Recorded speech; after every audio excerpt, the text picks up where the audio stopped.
അമീറിൻ്റെ പ്രണയം. അടുത്തുള്ള വുമൻസ് കോളേജിലേക്ക് നടന്നു പോകുന്ന പെൺപിള്ളേരെ വീടിന് മുന്നിൽ വന്നിരുന്ന് അടുത്ത് നോക്കിയിരിക്കൽ പതിവായിരുന്നു അന്ന്.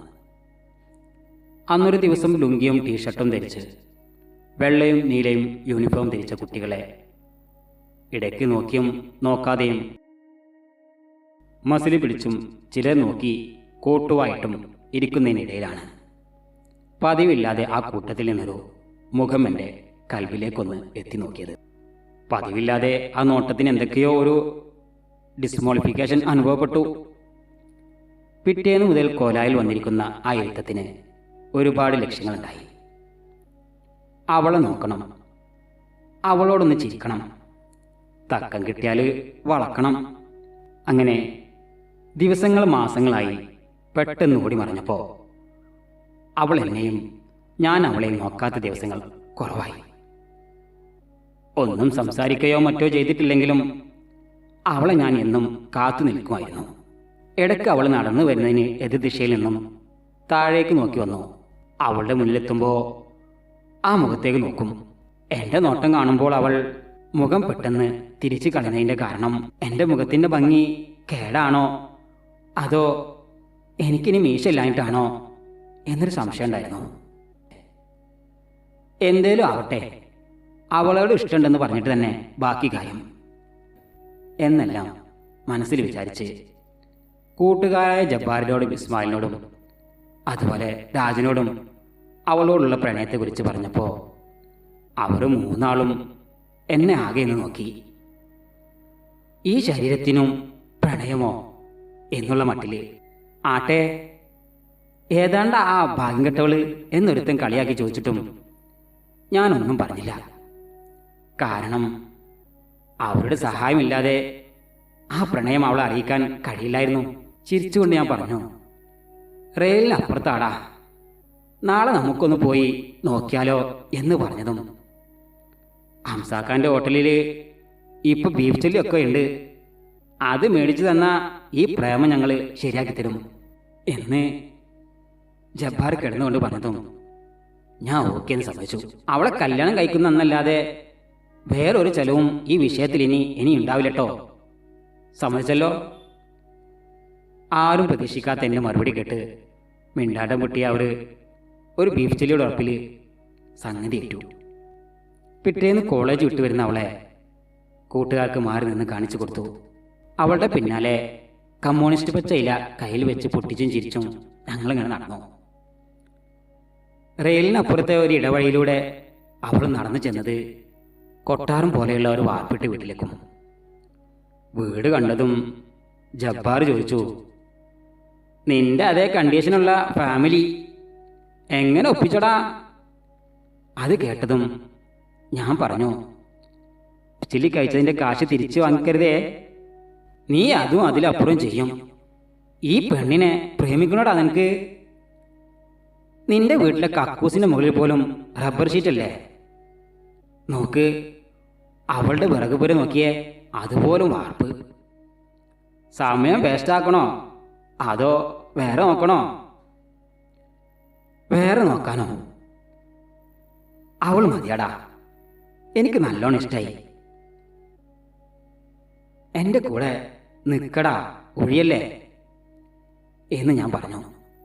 ശരി, ഞങ്ങൾക്കും പ്രണയം വരുമ്പോൾ ഈ ഉത്സാഹം കാണണം എന്നൊക്കെ പറഞ്ഞുറപ്പിച്ചുകൊണ്ടാണ് അന്ന് ഞങ്ങൾ 4 പേരും അവിടെ നിന്നും പോന്നത്. അവളെ നമ്മളെല്ലാവരും കൂടി നാളെ വഴിയിൽ കാത്തു നിൽക്കുകയും നോക്കുകയും മറ്റന്നാൾ അവളോട് പേര് ചോദിക്കുകയും ചെയ്യാം എന്നൊക്കെ പ്ലാൻ ചെയ്തു. പിറ്റേന്ന് എൻ്റെ വീട് കഴിഞ്ഞ് കുറച്ചപ്പുറത്തുള്ള ഇടവഴിയിൽ അവളെ കാത്തു നിന്നപ്പോൾ അവൾ വരുന്ന കൂട്ടുകാരികളുടെ കൂട്ടത്തിൽ അവളെ മാത്രം കണ്ടില്ല. രാജൻ പറഞ്ഞു, നല്ല ശകുനം, ആദ്യത്തെ ദിവസം തന്നെ അവള് ലീവ്, നമുക്ക് അവളുടെ വീട് വരെ ഒന്ന് പോയി നോക്കിയാലോ എന്ന് ഞാൻ പറഞ്ഞപ്പോൾ ആദ്യം ഒന്ന് മടിച്ചെങ്കിലും പണ്ടാറം പോയി നോക്കാമെന്നൊക്കെ പറഞ്ഞുകൊണ്ട് അവരെൻ്റെ കൂടെ വന്നു.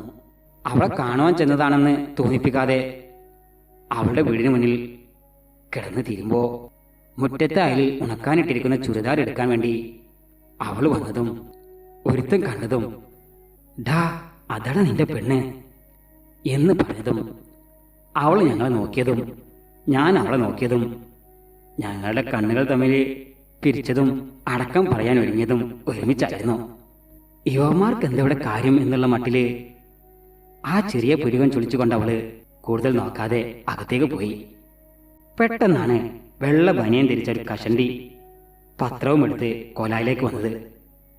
ഡാ, അതേടാ, അവളുടെ ഉപ്പ, നിന്റെ ഭാവി അമ്മോശൻ. ഈ സമയത്ത് നിന്നെ കാണണ്ട, വേഗം പോകാം, അല്ലെങ്കിൽ പണിയാകും എന്നൊക്കെ പറഞ്ഞ കൂടെയുള്ളമാർ എന്നെ അവിടെ നിന്നും പിടിച്ചുന്തി. മനസ്സില്ല മനസ്സോടെ ഞാൻ അവരോടൊപ്പം തിരിച്ചു നടന്നു. നാളെ അവളോട് പേര് ചോദിക്കണം, ഇനിയും നീട്ടിക്കൊണ്ട് പോകണ്ട എന്ന് ഞാനിങ്ങനെ പറഞ്ഞിട്ടും അവരതിൽ ശ്രദ്ധിക്കുന്നില്ല എന്ന് കണ്ടതും ഞാനൊരു സെന്റ് അടിച്ചു.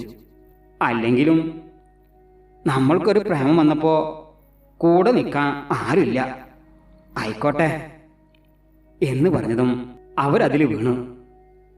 എന്റെ പടച്ചോനെ, നാളെ തന്നെ ചോദിക്കാം, ഇജൊന്ന് സബൂറാക്ക്. അവള് വെറുപ്പിച്ചാല് അവള് വളയില്ല, ഇഷ്ടമുണ്ടെന്ന് അവൾക്കും തോന്നണം. അതിന് കുറച്ച് ക്ഷമിക്ക്, ഞങ്ങളില്ല ഇവിടെ.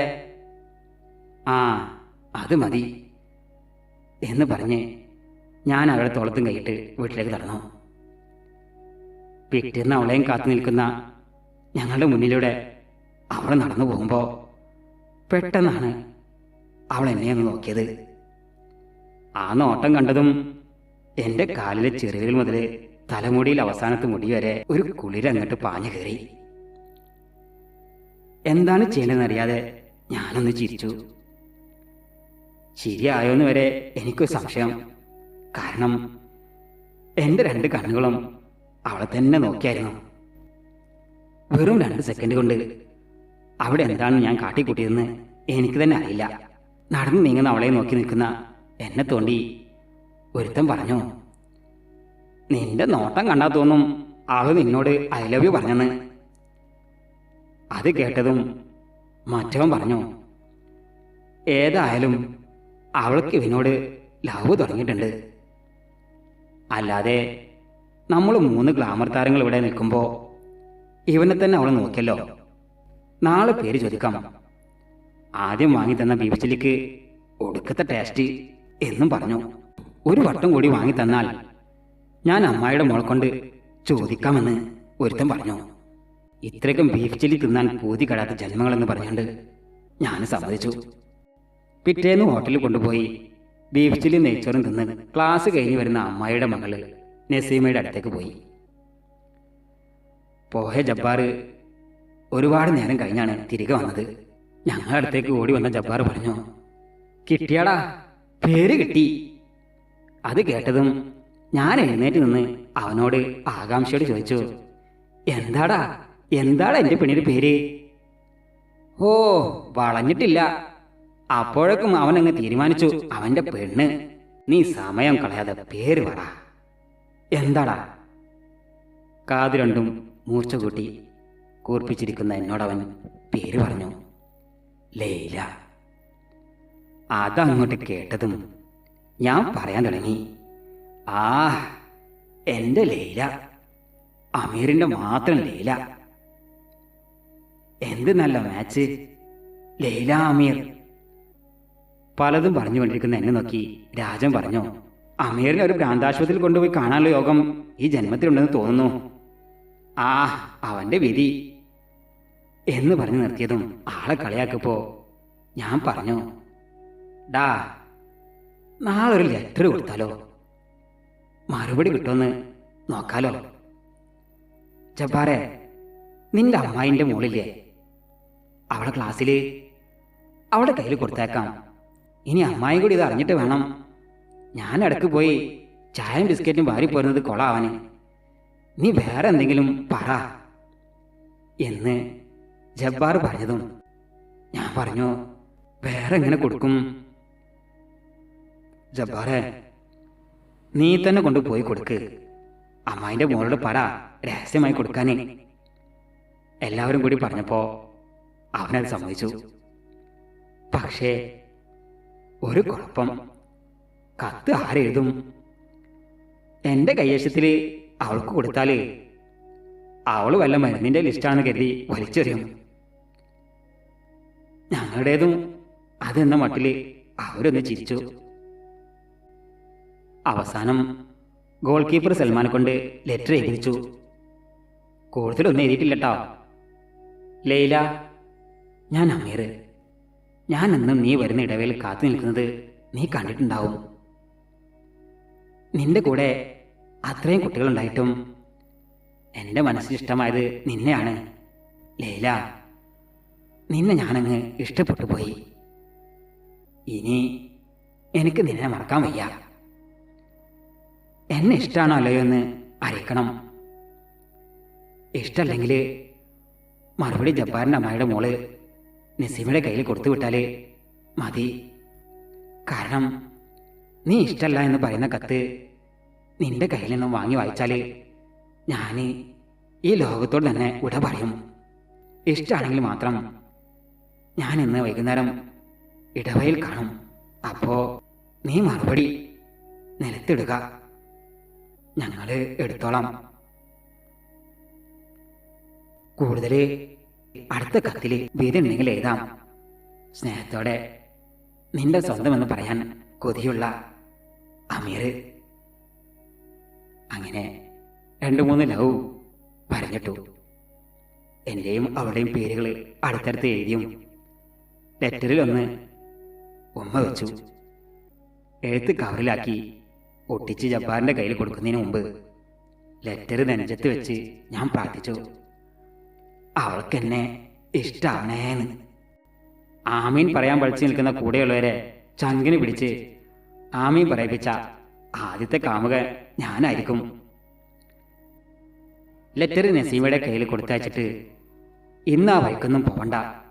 നാളെ സ്കൂൾ വിട്ടു പോകുമ്പോൾ ഞാനും രാജനും ആദ്യം നസീമയുടെ അടുത്ത് പോയി ചോദിക്കാം. അവൾ എൻ്റെ കയ്യിൽ തന്നിട്ടല്ല എന്ന് പറഞ്ഞാൽ ഞങ്ങൾ അവിടുന്ന് വിളിക്കും. അപ്പോൾ നിങ്ങൾ 2 പേരും ഇടവയിലേക്ക് പോയിക്കോ. ചിലപ്പോൾ അവൾ മറുപടി തരും. അങ്ങനെ പിറ്റേന്ന് പറഞ്ഞ പോലെ തന്നെ ജബ്ബാറും രാജനും കൂടി അമ്മായിയുടെ മകളെ കാത്തു നിൽക്കാൻ കോളേജ് മുമ്പിലേക്ക് പോയി. നഖം കടിച്ചും തല ചൊരിഞ്ഞും ലുങ്കി മടക്കി കുത്തി അയച്ചും ഇസ്മായിലിൻ്റെ തോളിൽ കൈയിട്ടും ഞാൻ അങ്ങനെ നിന്നു. ഒരുമാതിരി കടിഞ്ഞൂൽ പേരിന് ഭാര്യയെ ഓപ്പറേഷൻ തിയേറ്ററിലേക്ക് കൊണ്ടുപോയതിൻ്റെ റിസൾട്ട് വരാന്തയിൽ നടന്ന് കാത്തു നിൽക്കുന്ന ഭർത്താവിനെ പോലെ. പെട്ടെന്നാണ് മൊബൈലിൽ രാജൻ്റെ വിളി വന്നത്.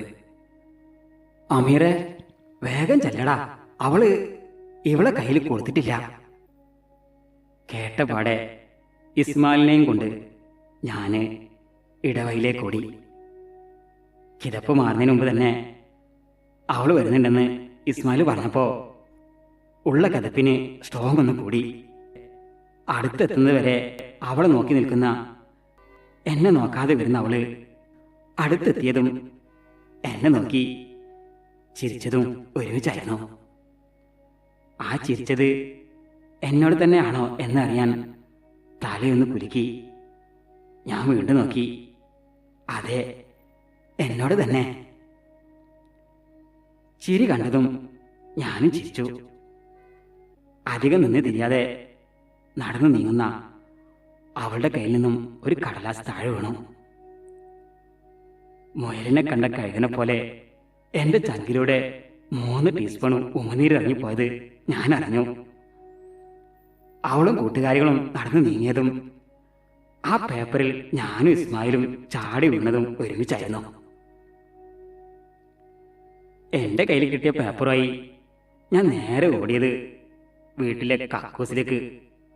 പിന്നാലെ വന്ന ഇസ്മായിലും ഞാനുണ്ടെന്ന് പറഞ്ഞതും കക്കൂസിലേക്കാണോ നീ വരുന്നത് എന്നും പറഞ്ഞ് ഞാൻ വാതിലടച്ചു.